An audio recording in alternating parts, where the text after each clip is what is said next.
thank you. I hope everyone's inspired to go eat a salad for lunch after this briefing. If anybody has questions on this topic, we will take a few and then we'll get into the topic. We'll start with our new media seat. If you have a question on this topic today, Jamie Franklin, she comes from the Conservator. Why don't you kick us off? Yeah, first of all, Caroline, congratulations on your pregnancy. We're so excited for you. Thank you. Maha moms across the country, including myself, are just so excited by what this administration is doing to make our kids healthy again. But, you know, we do have concerns when it comes to these blue states pushing back on a lot of progress that we're making as an administration. And particularly, we're really excited that you guys revised and streamlined this vaccine schedule. However, what we have seen is that these blue states, whether it be, you know, no tax on tips, no tax on overtime, or pushing back on immigration, they continue to stop your guys' progress. So what has been the response from these blue states? Because as Maha moms enrolling our kids in school, this is a big issue, and we celebrate what you guys are doing, but we want to have it, you know, even in the blue states as well. I mean, my hope is that we only released these earlier, 2 days earlier. I'm sorry. Duck is also high in protein. That's an interesting. Duck is a good thing to eat, everybody. They only released the new vaccine schedule 2 days ago. The vaccine schedule, there's nothing compulsory in it. Everybody, I've always promised, I'm not going to take people's vaccines away from them. People who want to get vaccines, everybody who wants them can get all of the vaccines that were on the old schedule. They will all be paid for by the Vaccines for Children program or for the insurance the same as before. We release guidelines that we think are optimal to public health. They're the same core vaccines that are required by the European community. And those nations all have much better health outcomes than we do. And they're based on their best science and also on their conviction that when you put too many vaccines on the program, it actually reduces compliance. It reduces uptake. And so we want to maximize the uptake of vaccines by making sure that Americans know that we are making recommendations that are science-based, that are common sense, that are grounded in science. And right now, that's the best science that we have. Again, there's 3 categories of vaccine. One is the core schedule, which resembles the European countries. The second is for people who have vulnerabilities, for high risk, and that doesn't change at all. And then the third is shared decision making, which any vaccine that was on the old schedule, you can continue to get. So people will make their own choices, and that's what democracy is about. I asked the boss, Caroline, for permission to add a little bit to this because I think it's really important. And by the way, Jamie, what a superstar you are. It's so fun to see you in this seat, Jamie Franklin. The blue state question is a really important one. And for those of us that are running agencies with these programs, I mean, I've talked to a lot of you already about how we have 22 blue states that won't give us their SNAP data so that we can figure out and ensure that those who really need these programs are actually getting these programs. Clearly, you all have been writing about Minnesota. California's next. We're looking at New York, some other states. The amount of fraud in all of these programs is absolutely stunning. And the challenge is, I mean, from Medicaid, et cetera, I know, Dr. Oz, you've talked a lot about that.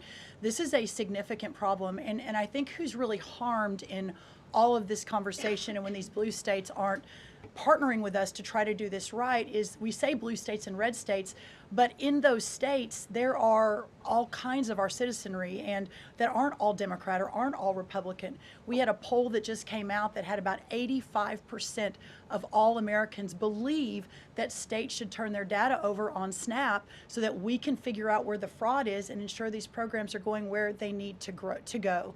So my request of these blue states and these blue state governors is partner with us. Let us figure out how to do this better. Let us make sure that whether it's the vaccine schedule or the SNAP program or the Medicaid program or the child care program, that we are doing everything we can to protect every tax dollar, but to also ensure those who need it the most vulnerable in our society, are getting the programs they need versus those who A, are not even supposed to be here, or B, are cheating the system. Jeff.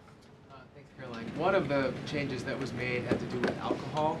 Secretary Kennedy or Dr. Oz, could you explain the science behind the new language on not saying 2 drinks for men and 1 drink for a woman every day would be healthy, and whether or not the industry had an impact on the language of moderation versus just saying alcohol is not healthy and you shouldn't drink it?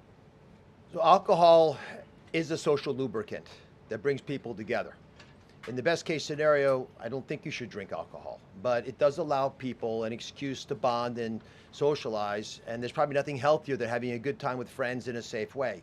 If you look at the blue zones, for example, around the world where people live the longest, alcohol is sometimes part of their diet. Again, small amounts, taken very judiciously, and usually in a celebratory fashion. So there is alcohol on these dietary guidelines, but the implication is don't have it for breakfast. Right? This should be something done in a small amount with hopefully some kind of an event that might have alcohol added. But the general move away from 2 glasses of men, 1 glass of women, there was never really good data to support that quantity of alcohol consumption. That data was probably primarily confused with broader data about social connectiveness. Take a couple more. John? Thanks a lot, Caroline. Secretary Rollins, I'm curious about with these guidelines. They're not mandates, they're guidelines. What are the practical effects of these guidelines on public schools all across the country? Well, today begins thank you, John. It's good to see you. Today begins the first day now in a recalibration of the rules, whether it's school lunches, whether it's the SNAP program, whether it's that veterans were mentioned, our prison system, that now we begin the process of implementing and redrafting the rules to reflect what this new dietary guidelines for Americans actually is doing to our food system. So there is a lot of work to do. Nothing changes overnight, but as I think we've proven, this administration moves very, very quickly on all fronts, 7 days a week, 365 days a year, and so you'll begin to see some real changes coming very soon. As everyone is aware, for many of our most vulnerable in the margins in our communities, the school lunch is often the best place for our children to get the healthiest meal. Hopefully with stocking standards and reworking SNAP and the SNAP waivers we've done, that begins to change too. But right now, that is going to be the single most important, from my perspective, move forward, is the school lunches and making sure that we're getting the right amount, the best amount, and most nutrient-dense foods into the schools. Thank you. You also mentioned, Secretary Rollins, cost when you had your remarks a little bit earlier. Is eating healthier more cost effective? Is it cheaper than just having a diet of processed foods? I had a whole chart to show you, but left it in the back, unfortunately, that yes, indeed, that eating healthy, for the most part, we've got 100 simulations, is actually less expensive. The challenge is the access to those healthy foods, especially in parts of America where they have food deserts. They don't have a H-E-B or a Kroger or a Central Market. These are all Texan grocery stores, but whatever similar across the country. But that is why these stocking standards in SNAP are so important. So if you have a economically challenged family, and the only place they're getting their food is the 7-Eleven. We have a longer term important policy priority, and that is getting grocery stores into these lower margin communities. But for now, requiring those retailers, those 250,000 retailers across America, to double their stocking of healthier foods. That will allow us to immediately get these better foods into all communities, but especially the most vulnerable. Thank you, John. Let me just add something to that. Brooke and I are working on a program. Affordability is the priority for the president. And we know we have to make it easy and accessible for healthy foods for every American. And we believe we can do that. We think affordable food is within reach of every American family. We are working on a education and information program that will allow American families all over the country to come onto our website and find the healthiest foods at the lowest cost for themselves. I'd also just add this. The idea that a cheap meal made of processed food is cheap is an illusion, because you're paying for it on the back end. You're paying for it with diabetes, with obesity, with illness. And if you internalize that cost of the meal, it would be a tiny fraction of the long-term cost of eating bad food. So we'll take one more in the white blazer. Caroline. Secretary Kennedy, you mentioned healthy fats, but also ending the war on saturated fats. Can you clarify how much saturated fats Americans should be consuming? I'm going to let Marty take that since he wrote a book about it. Look, the old dogma in the 1960s when Eisenhower had his heart attack and Ancel Keys said it was the saturated fat. That's never been substantiated. And so that flawed research has become dogma over the years, and eventually the conversation was sidelined. In this new guidance, we are telling young people, kids, schools, you don't need to tiptoe around fat and dairy. You don't need to push low-fat milk to kids. And we are maintaining the 10% of calories as saturated fat in the guidance. The real issue is protein. The fact that 60 to 70% of the calories of kids today in America is ultra-processed food. These are the issues that have become giant blind spots where we're now putting attention. And we hope that there are conversations in every school board in America, in every church and synagogue and house of worship, every home in America will now have conversations. We've got to talk about school lunch programs, not just putting 6-year-olds on Ozempic. Food can be curative. We've got to talk about the microbiome and fiber and healthy whole grains and the good soil that food comes from and the healthy clean waters and good farming techniques. So that's the focus of this guidance. Thank you. Great. Some of you may be wondering why Dr. Carson is here. He is our National Nutrition Advisor working alongside Secretary Kennedy, and he's played a big role in this effort. So I want to thank you so much, Dr. Carson, for being here today. And thank all of you for being here today. I know you're all very busy people, and these people have a lot of questions on things other than diet, I'm sure. So I'm going to get to work, and thank you guys so much for coming. Thanks, everybody. Thank you. Thank you. Okay, thanks. All righty. Great. Does anyone have any questions? Rachel, why don't you start? Thank you, Caroline. The president has been adamant that he is now in charge of Venezuela, but Delcy Rodriguez said the government of Venezuela runs her country, no one else, saying, quote, there's no external agent governing Venezuela. So which one is it?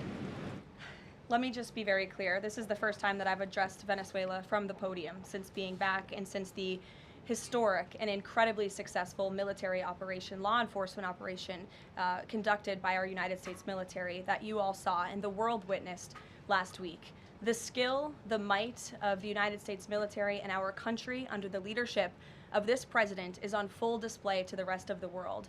And let's just set the record straight. There isn't another military in the world who could have pulled off this operation. There is not another president in the world or in our nation's history who had the courage to authorize such a mission. And I think the world has taken notice that America is truly back. With respect to Venezuela, the Trump administration, led by Secretary Rubio, the vice president, and the president's entire national security team, is in close correspondence with the interim authorities in Venezuela. We obviously have maximum leverage over the interim authorities in Venezuela right now, and the president has made it very clear that this is a country within the United States, the Western Hemisphere, close by the United States, that is no longer going to be sending illegal drugs to the United States of America. It's no longer going to be sending and trafficking illegal people and criminal cartels to kill American citizens as they have in the past. And the president is fully deploying his peace through strength foreign policy agenda. So we're continuing to be in close coordination with the interim authorities, and their decisions are going to continue to be dictated by the United States of America. Just one follow-up, when you talk about that leverage there, has the Venezuelan government fully committed to turning over its oil to the United States indefinitely, and what happens if they do not? Well, as you saw, the president announced last night, this was a deal. This was a deal made by the president and his team with the Venezuelan interim authorities. This will benefit both the American people and the Venezuelan people. And Secretary Wright and the Department of Energy are working with the interim authorities and also with the private oil industry to execute on this historic energy deal. That's not only good for the United States, but it's also going to revive the prosperity, the safety, the security of both the United States and Venezuela as well.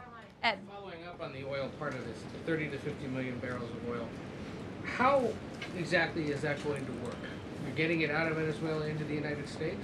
Yes. And then what? That's exactly right. So as you know, Ed, as the president announced last night, this was the sanctioned oil that was basically just sitting in barrels, sitting on ships because of the effective quarantine of the United States of America. And the interim authorities have agreed to release that oil to the United States, so it will be arriving here at home very soon. The United States government has already begun marketing Venezuelan crude oil in the global marketplace for the benefit of the United States, engaged the world's leading commodity marketers, key banks to execute and provide financial support for these crude oil and crude product sales.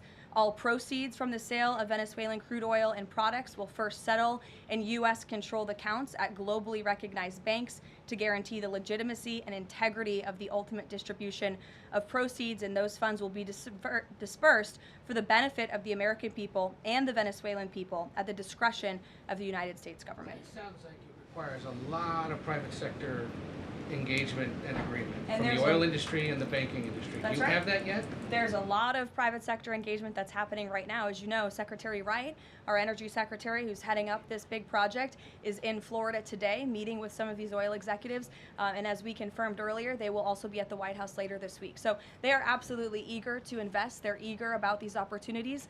And Secretary Wright is a very well knowledgeable guy when it comes to oil and energy, and he's the perfect man for the job. Another corner of the world, Sure. though, real quick on Go ahead. Iran.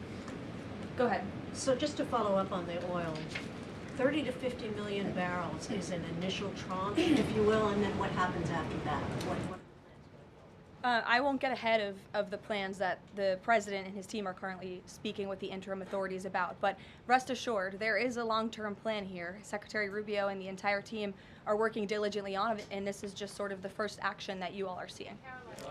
Ed. Thanks, Caroline. So in order to get these oil companies to invest billions in Venezuela, how will the U.S. reassure that their workers will be safe in Venezuela? Could there be troops involved? At this point in time, as you know, there are no troops on the ground in Venezuela. The president, of course, reserves the right to use the United States military if necessary. It's not something he wants to do. Diplomacy is always the first option. As you saw, he tried that with Nicolas Maduro, but unfortunately, he was an illegitimate dictator and an unserious person. And so President Trump authorized this law enforcement operation, and now Nicolas Maduro is sitting in a prison cell in New York. So certainly the president is going to do what's in the best interests of the American people, and that includes workers from our energy and oil industry as well. With that meeting tomorrow, what is the message the president is going to give to the oil executives, and what does he want to hear? Well, the meeting is on Friday, and it's just a meeting to discuss, obviously, the immense opportunity that is before these oil companies right now. Stephen. Caroline, and congratulations again. Thank you. The New Yorker had a story yesterday on the vice president, and it questioned his, quote, notable absence on Venezuela. And the sub-headline asked, was the vice president's exclusion from the operation in Venezuela an expression of his anti-interventionist ideology or political calculation?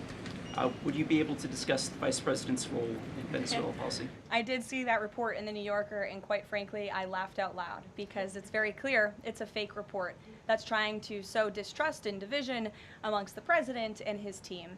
Let me just be very clear. The vice president has been involved in all policy. He is the right-hand man of the president on all policy matters, including Venezuela policy. He was, of course, read in and deeply involved in this operation from the very beginning. And he was present on the night of the operation via secure communication at a different location as to not damage the operational secrecy of this mission that was so incredibly important to ensure that this mission could be carried out successfully without endangering our troops. Sure.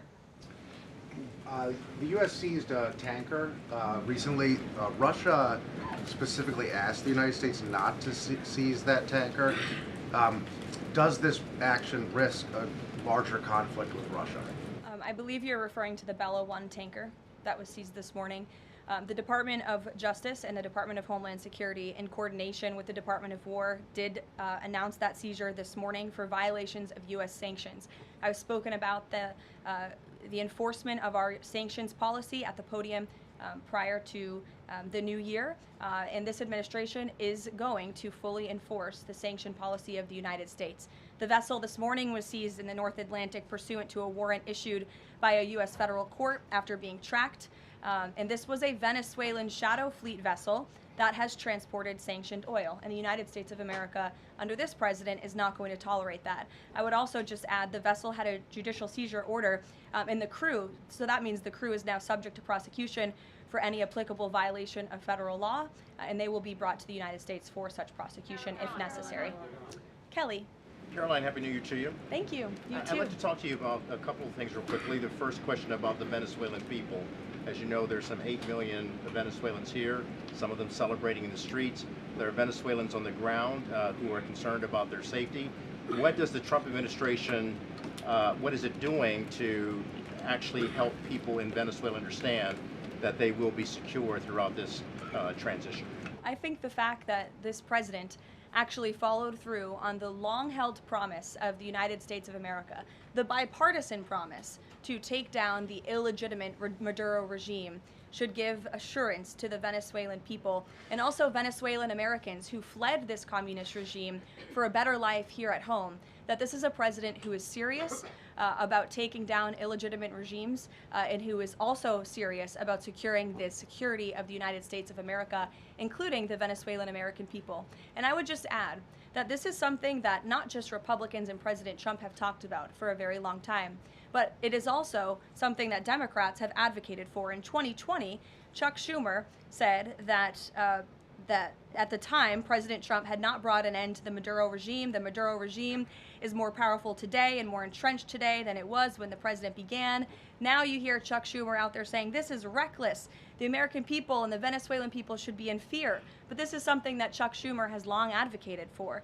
Senator Chris Van Hollen, same thing, had said that the United States is going to use its leverage and influence to push for negotiations to transition to the truly elected leader. This was under President Biden. We know Maduro and his cronies don't want to go quietly into the night. The U.S. needs to work to ratchet up the pressure. Now, Senator Holland says it's an illegal act of war to get rid of Nicolas Maduro. So the hypocrisy is really astounding here, and thank you for giving me an opportunity to point it out, Kayla. Sorry, go ahead. Yes. So there are reports that the administration is demanding that Venezuela cut ties with China, Russia, Iran, and Cuba. Can you confirm? I'm sorry? Reports that the administration has essentially demanded that Venezuela cut ties with China, Russia, Iran, and Cuba. Can you confirm that? Well, those alleged demands were made in a classified briefing by Secretary Rubio, and I know that there's a lot of leaks coming out of these classified briefings, so I'm not going to confirm or deny or get into what the Secretary has said in classified settings to members of Congress. But I think that the administration has made it quite clear to the interim authorities in Venezuela that this is the Western Hemisphere, and American dominance is going to continue under this president. There have also been reports that the U.S. could potentially buy Greenland as one potential option on the table. What would such an offer look like? Is there anything monetarily you could provide, any details there? Well, that's something that's currently being actively discussed by the president and his national security team.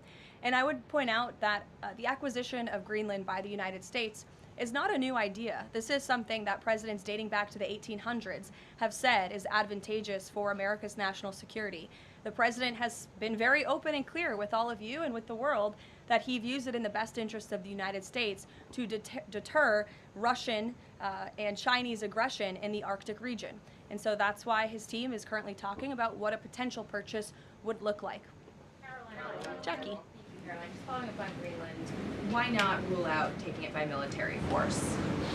I know that past presidents and past leaders have often ruled things out. They've often been very open about ruling things in and basically broadcasting their foreign policy strategy to the rest of the world, not just to our allies, but most egregiously to our adversaries. That's not something this president does. All options are always on the table for President Trump as he examines what's in the best interests of the United States. But I will just say that the president's first option always has been diplomacy. Again, look at Venezuela. He tried ardently to strike a good deal with Nicolas Maduro, and he told him, I will use the United States military and you will not like it if you don't take such a deal. And look at what happened. With respect to Iran, the president said the same thing, right? He tried to have serious interest in a deal with the Iranian regime with respect to their nuclear capabilities. They were not interested, and so Operation Midnight Hammer happened, which was another remarkable military success under the leadership of this commander-in-chief.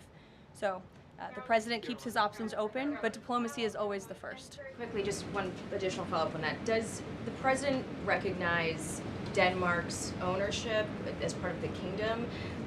Because there have been some Republican senators questioning, the claim that Denmark has to Greenland. Is the president in that camp with them, questioning the legality of I have not heard him question it personally, but you're welcome to ask him yourself next time you have the chance. Sanctions are being lifted for Venezuela. We got to lift some sanctions to let the oil come in. Can you talk about that just very briefly? Yes, so the U.S. is selectively rolling back sanctions to enable the transport and the sale of Venezuelan crude and oil products to the global markets, yes. Annie. Thank you. There are some reports from Venezuela that the country's leaders are cracking down on the population, specifically suppressing public expression of support for Maduro's ouster. Is that kind of behavior consistent with what the president wants to see, how the president wants to see the leaders take on the population? It would not be consistent, and I'll let the president's national security team speak further on that. I know they are well aware and tracking. Kelly. Two questions. One, on the seized vessels, the Bella, the Sophia, can you tell us where they're headed, what happens to any existing cargo, and you reference personnel but potentially facing prosecution? That's one thing I'd like to follow on. And then on the Bella. Yes, okay. And on Annie's question, if I could also ask, does the administration believe that the interim regime should release all political dissidents and prisoners and return detained Americans? That's not a question that I've personally spoken about to the president with, so I will let him answer that question. I don't want to make new policy at this podium today with respect to Venezuela. With respect to the two ships that you mentioned, I spoke with you about the Bella 1. There was another vessel this morning, the Sophia, that in coordination with the Department of War, the Department of Homeland Security apprehended it. This is a stateless, sanctioned, dark fleet motor tanker, and this occurred without incident. This vessel was operating in international waters and conducting illicit activities in the Caribbean Sea. The U.S. Coast Guard is escorting the Sophia to the United States for final disposition. To answer your question, Kelly, directly, this was through Operation Southern Spear. The Department of War is unwavering in its mission to crush illicit activity in the Western Hemisphere. And as the President has repeatedly stated, we're going to defend our homeland and restore security and strength across the Americas. Dasha. Dasha, go. Caroline, thank you and Happy New Year. Thanks, you too. Two questions, one on Venezuela, one on Greenland. You've repeatedly at the podium called the current leadership in Venezuela interim leadership. There are Republicans and Democrats alike that say they want to see elections in Venezuela. The president has said it's too soon to do that right now, but is there a timeline for elections in Venezuela? Is he committed to seeing that this year, for example? You just said the president has answered that question, so I will reiterate what the president has said a few times now to all of you, which is that it's too premature and too early to dictate a timetable for elections in Venezuela right now. Caroline, you just talked to Jackie about diplomacy first, right? The Danes have repeatedly said they are willing to collaborate on all of the concerns that the president has, whether it's more troops, mineral rights, intelligence sharing. Why does the president feel he needs to own Greenland and not and put out the threat of military action when this could be done through diplomacy? Well, who said diplomacy isn't taking place behind the scenes, Dasha? I mean, the president is interested in diplomacy. His national security team is as well. And of course, he's always willing to pick up the phone for everybody and hear out their concerns. But the president is the president of the United States of America, and he's always going to be very clear about what he views as being in our nation's best interest. Reagan. Caroline, I have a question for you on Venezuela, and then I'd love to ask you about Minnesota and Tim Walz. Sure. On Venezuela, I'm wondering, does the administration hope to start sending more Venezuelan migrants back home or have them self-deport if the situation in the country improves? As far as I'm concerned, the policies of the Trump administration and the Department of Homeland Security have not changed. All those illegally present in the country are subject to deportation. And I would just like to add how we got here. The president was very clear on the campaign to the American public, and it's one of the many reasons they resoundingly reelected him back to this office, that he was not only going to crush foreign drug cartels, but that he was not going to stand by and watch as the illegitimate Venezuelan regime was sending illegal criminals and gang members and rapists and murderers to our country, which happened to the tune of thousands under the previous administration and president. And so there could be nothing more America First than this operation that took place last week. And I would just remind all of you in this room that there were innocent Americans like Jocelyn Nungare who lost their lives at the hands of dangerous Venezuelan criminals who were sent here by the Maduro regime. And that has been the president's North Star and guiding principle throughout his entire policy since January 20th. Tim Walz in Minnesota. Does the administration believe that Tim Walz potentially dropped out of the governor's race because he could be under criminal investigation? I don't know if there's a criminal investigation. If there was, I wouldn't be able to comment on it from up here, to be honest with you. But I think Tim Walz probably dropped out of the race because he realizes he no longer has the support of the people of his own state, which is a remarkable downfall considering he was the number 2 on the Democrat Party's ticket just about a year ago. When it comes to Minnesota, the fraud that we have seen, the wide scale of fraud is really remarkable. It's egregious. I would encourage every single journalist in this room to go to Minnesota and to cover it yourselves. As for the Trump administration, we have officials who have been on the ground almost every day. Secretary Noem was there yesterday. Secretary Bessent will be traveling there later this week to talk about the fraud and to do a roundtable on this very topic. And I would just like to leave you with an update. To date, the Department of Justice has charged 98 total defendants in several Medicaid fraud and related case programs. 64 were convicted, and 85 of the 98 charged were of Somali descent. The DOJ has also issued over 1,700 subpoenas, executed over 130 search warrants, and they have now added more attorneys to their office there to absorb the case flow. DHS is on the ground going door to door conducting large-scale criminal and HSI investigations. They have also sent approximately 2,000 agents to Minneapolis to assist with law enforcement and immigration enforcement. As I said, Secretary Noem was on the ground yesterday. The Department of Health and Human Services has also begun requiring a justification and photo evidence for all child care related payments nationwide, and they required Minnesota to conduct a full audit of all child care centers. They also froze $185 million in funding to Minnesota. And Dr. Oz, who was just here, also notified Governor Walz they're going to begin auditing Medicaid recipients and deferring payments on claims based on waste, fraud, and abuse. The Department of Labor is also conducting a targeted review of Minnesota's unemployment program.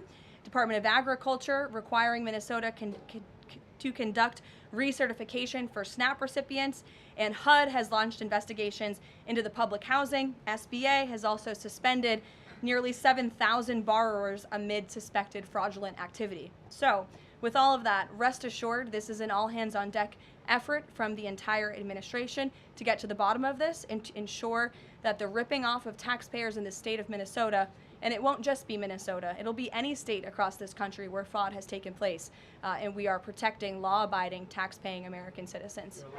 Phil.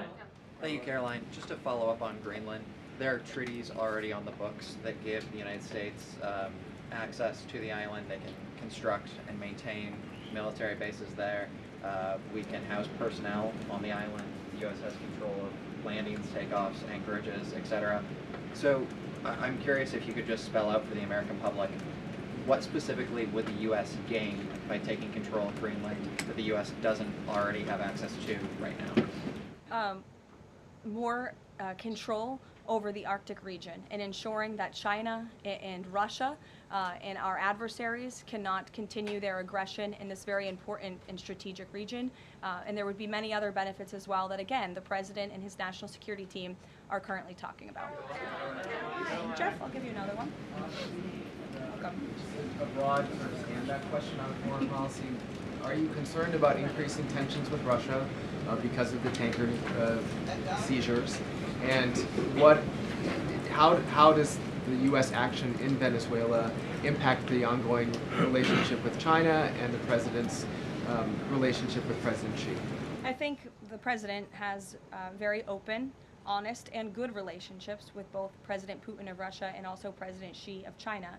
He has spoken with them numerous times, as you know, since coming to office about a year ago, and I believe that those personal relationships are going to continue. But as for the president and the United States, he's going to enforce our policy that's best for the United States of America. And with respect to these ship seizures, that means enforcing the embargo against all dark fleet vessels that are illegally transporting oil, and only legitimate commerce, to answer your question much earlier, Rachel, determined by the United States, is going to be permitted. And that's the policy of this administration, and he's not afraid to implement it. One more stand back. Just one more stand back. I just asked the last one. I remember asking the president at the very beginning of his term if he was committed to Article 5 and NATO, and he said yes. Has his stance on NATO or his commitment to NATO changed? Did you see his statement earlier today? He said, we will always be there for NATO, even if they are not there for us. And I think that answers your question directly. Yes. Just to follow up on what Jeff was saying there, will the president commit that if any NATO members are attacked, the United States will come to it? Again, the president addressed this directly himself this morning after seeing the coverage from all of you in this room on television, and he made it very clear, we're always going to be there for NATO, even if they have not done right by the United States of America. And they have not, they have finally increased their defense spending at the request of this president, but it was only because of this president that they did that. We'll take a couple more. Michael, go ahead. Thank you, Caroline. Happy New Year and congratulations. Thank you. Two questions, if You I may. too. One on healthcare, one on Mexico. On healthcare, the president says he wants Republicans to be flexible on the Hyde Amendment in order to pass healthcare legislation. What is the White House's message to pro-life voters who say federal funding for abortion goes against their values? Well, the president did not change the administration's policy. It was President Trump who signed an executive order protecting the Hyde Amendment. It's the Trump administration that has taken multiple actions on various fronts to ensure that taxpayer dollars are not funding the practice of abortion. What the president was saying yesterday was Republicans, and frankly Democrats too, need to show a little bit more flexibility so we can actually get something done with respect to the issue of health care. Republicans have amazing ideas. The president himself, as we spoke about earlier, has launched this Most Favored Nation drug pricing initiative, has cut good deals with Big Pharma. He wants to see Republicans and Democrats too, if they're willing, codify those executive orders into law so that these good deals can remain and these prices can continue to be lowered long after this president and this deal maker in chief is gone. Presidents talked a lot about health savings accounts and giving more money back to the healthcare consumer rather than to these giant insurance companies, and he's been very outspoken and tough on them too, and I think you'll see more and hear more from him directly on that issue. So he wants to see Congress get something done with respect to healthcare, and that was the point that he was driving home yesterday. Mexico, Caroline. Haley, President Trump says the drug cartels are running Mexico. What action does he need to see Mexico's president, Claudia Sheinbaum, take to prove that she's in control of that country, in control of those cartels? And does the White House believe she's able to do that without U.S. intervention? Look, I think the president was speaking very candidly and frankly about the reality on the ground in Mexico. Haley. Caroline, Happy New Year. I wanted to Thanks, ask you you too. about the seized tanker, the Vela. There were reports before this that Russia had sent a submarine to escort it. Was there any engagement with that submarine? And then was the deconfliction line with Russia used ahead of boarding that? Again, this was a Venezuelan shadow fleet vessel that has transported sanctioned oil. The vessel was deemed stateless after flying a false flag, and it had a judicial seizure order, and that's why the crew will be subject to prosecution. Mary. On Colombia, the president talked over the weekend and suggested that he would be open to an operation there. Should the president of Colombia be expecting Delta Force anytime soon? And then I had another one for you on California. That would be a very unwise question for me to answer, to weigh into. What's your next question? On California, can you share any more about the fraud investigation? The president said that there was one. Who's being investigated and where is it starting?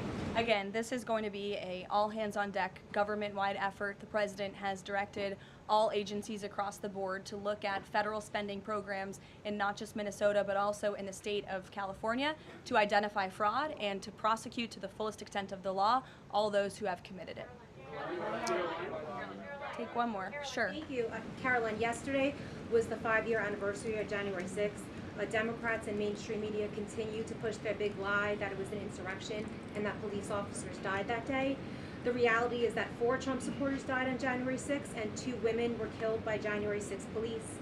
Everybody knows Ashley Babbitt was shot in cold blood by Capitol Police Officer Michael Byrd, but there was another woman, her name was Roseanne Boylan from Georgia, and she was pepperballed, gassed, and ultimately brutally beaten with a stick by January 6th police officer Lila Morris. The Biden administration and mainstream media lied and told Americans Roseanne Boylan died of a drug overdose on Capitol steps. Her family is now asking for an investigation. Is the administration aware of the circumstances of her death, and will there be an investigation finally?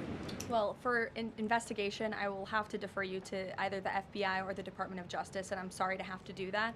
But with respect to all of the facts that you just laid out, the White House relished the opportunity yesterday to actually create a new website to share the facts with the American public, but also all those in this room. We knew the media would be covering January 6th quite a bit because they think it's something that the American people are still believing their lies on. They think it's something that still helps their case against this president. Obviously not, or else he wouldn't have been reelected in an overwhelming fashion in November of last year. And so I would encourage everyone to take a look at the website.